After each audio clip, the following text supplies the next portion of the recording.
जन्म साखी के 34th पार्ट में आप सभी का बहुत बहुत स्वागत है। चलिए गुरु जी के साथ आगे की यात्रा पर चलते हैं। एक बार गुरु जी, भाई बाला और भाई मर्दाना चलते चलते रामेश्वरम की धरती पर पहुंचे।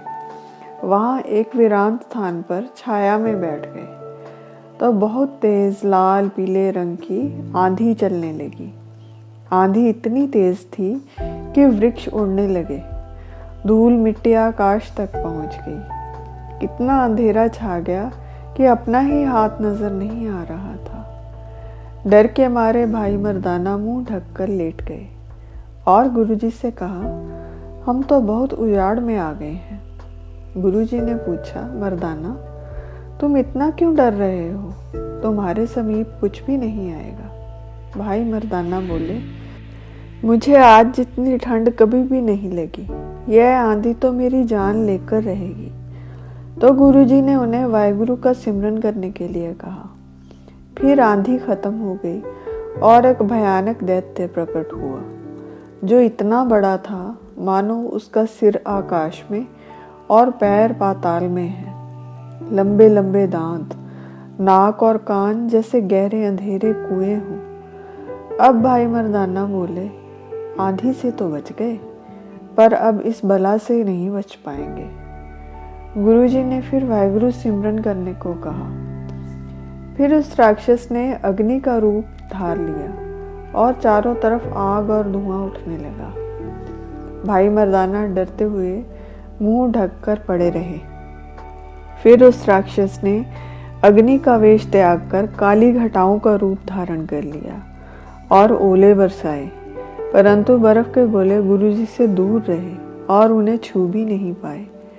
भाई मर्दाना कुछ गुस्से में और कुछ डर में बोले, गुरुजी आपने हमें कहाँ लाकर मारा है? यहाँ पर तो कफन भी नसीब नहीं होगा। गुरुजी बोले, धीरज करो, तुम्हें कुछ भी छू नहीं पाएगा। तुम प्रभु का नाम लेते रहो। जब गुरुजी पर किसी भी आपदा का कोई असर नहीं हुआ तो उस राक्षस को निश्चय हो गया कि अवश्य ही यह प्रभु के भेजे हुए पूर्ण संत हैं। तो उसने मनुष्य रूप धारण किया और नग्न अवस्था में गुरुजी के सामने प्रकट हुआ। उसने अपने इस रूप के लिए गुरुजी से क्षमा मांगी और कहा, आजकल के समय में मनुष्यों में जो लक्षण होंगे मैंने वैसा ही वेश आपको दिखाया है। जो छल मैंने आपके साथ किए हैं कृपा कर मुझे बख्श दो, आप संत हो। गुरुजी ने पूछा, तुमने ऐसे छल क्यों किए और यहाँ किस कारण से आए हो? उस राक्षस ने उत्तर दिया, मेरा नाम कलयुग है।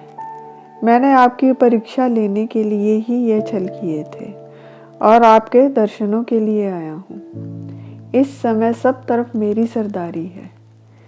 गुरुजी ने पूछा, किस प्रकार की सरदारी? अपने लक्षण बताओ, तुम्हारी कैसी सेना है? तो कलयुग ने बताया, सबसे आगे झूठ का सूरमा है जो तलवार हाथ में लिए आगे आगे चलता है। मोह राजा है, हिंसा सेनापति है। काम, क्रोध, लोभ, अहंकार यह सब हाथी के सवार हैं। निंदा चुगली लुटेरे हैं। तृष्णा रथ के सवार हैं। आलस, जुआ, मदपान, दुराचार यह घोड़ों के सवार है। ममता करनी, दुनियावी पदार्थों की इच्छा करनी और चोरी ये पैदल सेना है। और क्या गिनती करूं? यही चार प्रकार की सेना जिस पर वार करती है उसे ही मार गिराती है। इनके सामने कुछ भी नहीं टिकता और ना ही धीरज ठहरता है। मेरे दंभ नाम के योद्धे ने तो दिग्विजय प्राप्त की है। इनके प्रभाव से कोई नहीं बच पाएगा। यही मेरी सरदारी है। तो गुरुजी ने सहज ही कहा, तुम जगत के सरदार हो तो हम उस प्रभु के नौकर हैं। जब तुम्हें इन चीजों का लेखा देना पड़ेगा तो हमारे ही वश में पड़ोगे। यह सुनकर कलयुग कुछ डर गया और विनम्रता से कहा, इसी कारण तो मैं आपके पास आया हूँ। आप में और प्रभु में कोई भेद नहीं। जब लेखा देने की बारी आए तो कृपा कर मेरे गुनाहों को माफ कर देना।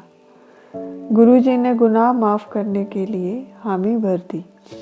तो कलयुग ने विनती की कि आप मुझसे कोई भेंट लेकर मुझे कृतार्थ करें, तभी तो मुझे भरोसा होगा कि आप मेरे गुनाह बख्श देंगे। गुरुजी ने कहा, हम यहाँ कोई पदार्थ लेने थोड़े आए हैं, हम तुम्हारी भेंट का क्या करेंगे।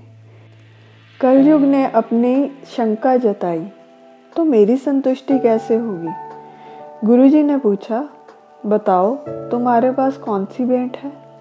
तो कलयुग ने भेंट के नाते हुए कहा, सोना, हीरे, मोती, सुंदर महल, सारी पृथ्वी का राज, सुंदर स्त्रियां, नवनिधियां और 18 सिद्धियां सब मेरे अधीन हैं। जो आप आज्ञा करो मैं वही आपको भेंट स्वरूप दे दूं। गुरुजी तो इन चीज़ों से बहुत ऊपर थे। वह अरुचि जताते हुए बोले, यह सभी तो संसार की नाशवान चीज़ें हैं और पवन के समान हैं। इन सभी से जगत को हासिल करके या पृथ्वी पर राज करके मुझे इनके मद में परमेश्वर का नाम भूल जाएगा। मुझे तुम्हारी यह भेंट नहीं चाहिए। तो कलयुग ने विनती की कि अगर कोई भेंट आगे रख दो तो उसे वापस नहीं लेते। गुरुजी ने उत्तर में कहा, अगर हमारा कहना मानो तो अपने 10वें जामे में हम तुम्हारी सभी भेंटें स्वीकार करेंगे। कलयुग बोला, आपने तो कोई भेंट नहीं ली, मेरी इच्छा कैसे पूरी होगी। अगर आप कुछ भेंट ले लो तभी मैं जानूं आप मुझ पर कृपा करेंगे। फिर उसने हाथ जोड़कर कहा, मैं आपके चरणों की पूजा करके कहता हूँ कि मुझे उस प्रभु की ही आज्ञा है कि मैं सभी की बुद्धि विपरीत कर दूं और सभी जगह कुकर्म हो। मेरे राज्य में भूख, प्यास और नींद से कोई विरला ही बच पाएगा। चोरी, यारी, निंदा, लुटेरे, चुगलखोर यह सभी आदर पाएंगे। सच बोलने वाला मूर्ख कहलाएगा। बहुत बोलने वाले मूर्ख भी राजा के निकट बैठेंगे। पापियों के घर मनुष्य होंगे। कंजूसों के पास बहुत धन होगा और दान नहीं करेंगे। ज्ञानियों की बेइज्जती होगी और अज्ञानी आदर पाएंगे। सन्यासी बहुत धन पाएंगे और गृहस्थी भोजन, वस्त्र आदि से तंग होंगे। मेरे समय का ऐसा प्रभाव है कि सत, तप, व्रत, धर्म, उपासना सबका एक ही बार में विनाश हो जाएगा। मैं उस प्रभु की इच्छा से ही आया हूँ। अब आगे आप जो आज्ञा दो मैं मानूंगा। मैं जो भी कर रहा हूँ वह उस प्रभु की इच्छा है। कृपा कर कोई भेंट तो स्वीकार करें। यह सुनकर गुरुजी बहुत प्रसन्न हुए और बोले, अगर तुम भेंट देना ही चाहते हो तो तुम जो मेरे सिख हैं, प्रेमी हैं, उन पर अपनी सेना का प्रभाव नहीं भेजोगे। इनके मन से प्रभु का नाम ना भूले, तुम्हारी छाया भी उन पर ना पड़े, जिनको मेरे वचनों पर भरोसा है। मेरी संगत को दुखी मत करना। फिर कहा, सभी युगों में तुम्हारा प्रताप सबसे बड़ा होगा, यह हमारा वरदान है। तुम्हारे काल में उस प्रभु की कीर्ति बहुत बढ़ेगी।